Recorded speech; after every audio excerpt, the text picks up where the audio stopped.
Kapodra bridge પર બેફામ truck ચાલકે સર્જ્યો અકસ્માત. પૂરપાટ ઝડપે બ્રિજ પર ચડતા બે બાઇકની અડફેટે લીધા 44 વર્ષીય યુવકનું મોત. બે ઇજાગ્રસ્તોને હોસ્પિટલ ખસેડાયા. સુરતના કાપોદ્રા વિસ્તારમાં વધુ એક અકસ્માતની ઘટના સામે આવી છે. કાપોદ્રા બ્રિજ ચડતા સમયે પૂરપાટ ઝડપે આવતા એક ટ્રક ચાલક દ્વારા બે બાઇકને અડફેટે લેવામાં આવ્યા હતા. અકસ્માતમાં એકનું ઘટના સ્થળે જ મોત નીપજ્યું, જ્યારે અન્ય બે લોકોને ઈજા પહોંચતા હોસ્પિટલ ખસેડવામાં આવ્યા.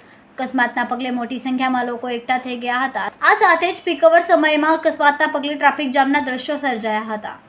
હાલ તો કાપોદ્રા પોલીસ દ્વારા તાત્કાલિક ઘટના સ્થળે પહોંચીને વધુ તપાસ હાથ ધરવામાં આવી છે.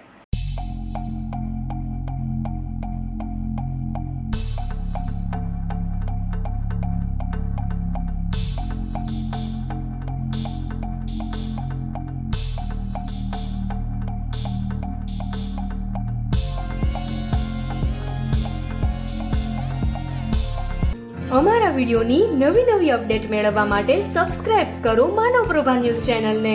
બેલ આઇકન ક્લિક કરો લેટેસ્ટ વિડીયો સૌથી પહેલા મેળવવા માટે.